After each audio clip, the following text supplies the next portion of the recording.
Marian Anderson I met when I was in college, and I happened to be well, her grandniece was my fiance, Marcia Ryann. They lived on St. Albans Street. Right around the corner. We used to go over to Marian's house because her favorite nephew was Jimmy the Priest, the conductor who was the first African-American conductor to do anything here with the Philadelphia Orchestra, and then he went over to Italy and became the impresario there. So I have my own personal Marian Anderson story, which I carry so deeply. When Robert came to us with this film, I said, wow, boy, that was fun. Robert Golphin.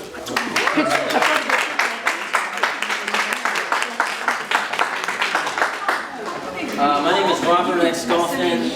This is Summer Raine and Ryan Melissa Davis. They are two of the stars of my digital series Voice of Majesty, which is a 5-part project that pays homage to Marian Anderson.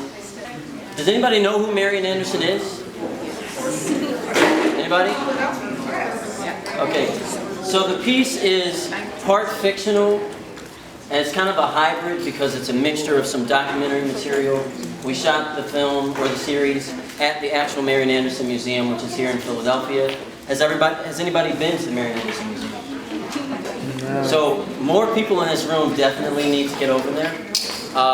We were graciously allowed to film there by the CEO. Yes. Oh, the location of the Marian Anderson Museum is 762 South Martin Street. And the CEO, Jillian Patricia Bertel, with whom I went to high school at Kappa, allowed us to film there, so that was great. Summer, Ryan, do you have anything to say? No? It was a pleasure to be a part of the film and to learn more about someone that I actually didn't really know that much about. So the whole experience as a whole was a learning experience, and it was also my first time being in a film. And Summer and Ryan are two of the youngest cast members. Summer is a senior at Lehigh Valley Charter School for the Arts. She is a budding filmmaker herself. She just shot her first film. Hopefully some of her other projects will be in this festival next year. And Ryan is an amazing singer and actor. And speak. I'm a sophomore. I go to school out in the Salem area. And this was my second project, but it's my first time ever shooting in Philadelphia, which is kind of like my home territory, so it was really cool, and I loved working with both Summer and Robert. Any questions for Robert? Yes. I have a question.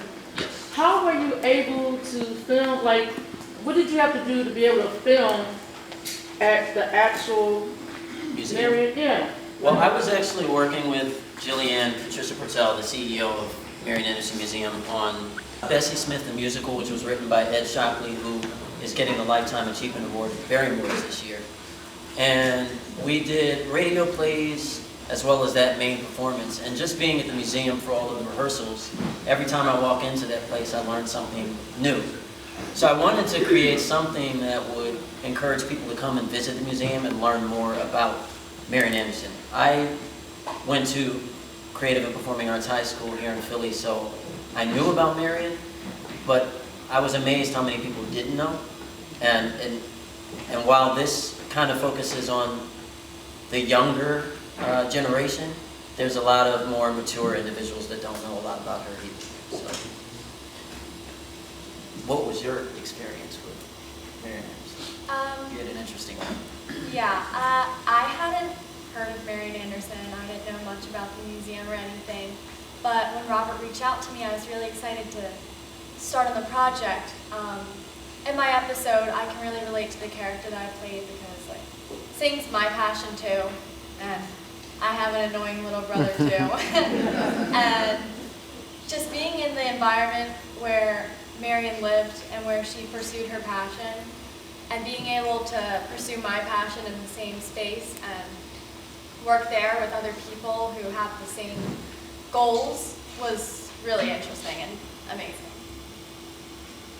And Jillian, you know, I am responsible for the scripted portion of the film, but everything that she was talking about, all the history, just came right out of Jillian's mouth. I mean, she's a walking history book, honestly. Your experience? I think overall my experience was similar to Ryan's because I also didn't really know much about her. But I think with my scene specifically, for me, it was like also motivational, not just as my character, even though we have the same name. It was not motivational just for my character, but also for like me internally, because there are things that I'm very passionate about. And it was just motivational for me in the fact that I should always keep working at what I love to do and to not let other people get in the way of that, even myself. And yeah. And we shot this in one day. It was a crazy marathon day. Crazy day. But we did. You know, I don't know. I had a lot of ideas for doing additional episodes maybe, but haven't really gotten that far. So I'll have to see how more audiences respond to it and see if we want to take it further. And in doing so, would you be shopping this to maybe PBS or Netflix or what? I think it would be a great PBS vehicle, So why? if I do say so myself. Maybe Larry can help facilitate making that happen. Anything else? Well, Larry, here we go. I just want to make a comment. Yes. I learned a lot because I never even knew that Marian Anderson had ever gotten married. I had no idea that she was married at all. So that was eye-opening to me. Oh, no, I was just gonna say, as an educator, I'm gonna stand up, because Summer is my goddaughter. And I'm not just saying it because Summer's my goddaughter, but Robert is also my nephew. I changed his life. But, and also, Gail don't want to hear that. and one of the other cuts, my nephew, my cousin, Terry Conrad, Jr., his father, senior, was right there. Terry was But- the one on the date. Yes, and as an educator, I have to say that relationship, just watching Summer's character and her, I guess that was your vocal coach, I'm not sure. Yeah. But just seeing how she was encouraged by him, and as an educator, I was very moved to see that relationship. And I think that it should be, I mean, I would love to show that to my students. I have special education students. I have students with the social, emotional issues. And just to see that relationship between teacher and student, and just what it did for her, you know, just watching Marian Anderson and her encouragement to the character that Summer played was really inspiring for me. So I really think you should do something with it, Robert. I'm not saying that as your aunt, I'm saying that as an educator, what you can do to encourage other students, you know, to do better. So, Robert.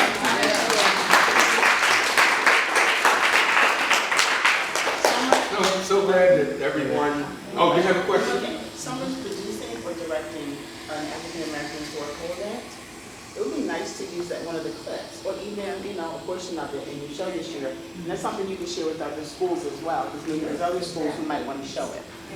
We plan to take this particular film and some of the others in this year's festival to the library system in Delaware. We have a contract, when I say we, the film festival, with the state of Delaware to show selections that they choose from the Delaware State Library System, and we go around the state, Newark, Wilmington, and show films from the festival.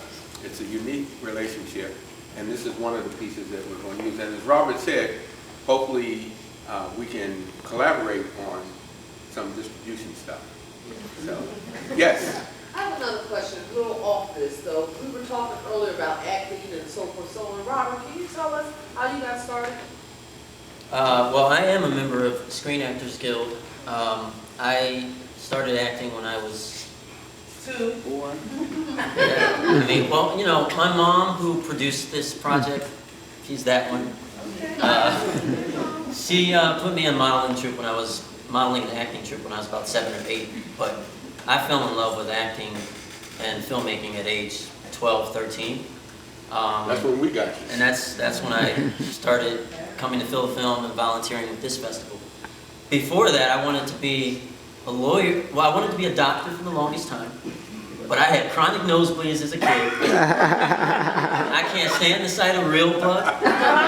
So that was short-lived. Then I wanted to be an attorney, and I still have some legal ambitions, but I just don't feel like doing the work. Which, there's a lawyer right there. It's a lot of work, so maybe I'll just play one on TV. Well, before we move on, I just want to, before I bring Michael on, I want to thank the cast with Robert for his ingenuity, his stick-to-itness, his multiple skills. So again, yes. I have a simple question. Is this film also going to be here at the museum to run on the loop as a part of the African American Museum? And That's a question we have to ask the museum. But That's a question we'll ask the museum. yeah, I mean, because it was so educational, it just Yeah. makes sense to me that this would be here as a part of this, since she was a Philadelphian, et cetera. Yeah, we'll definitely do that. Definitely do that. Again, because we're on timeline, I want to recognize Rel Daldell. Rel, you in the back there? How you, Larry? How you? Rel's film was on last night, and to a terrific audience like you are, and we think his film has huge distribution opportunity, and we're going to be talking to our distributor not only about Robert's film, but even more with Robert about the continuation of the sequels, and how do we do that, and what are the resources needed for him to continue the good work that he's been doing since he was with us like that. And he's a big guy now. I told him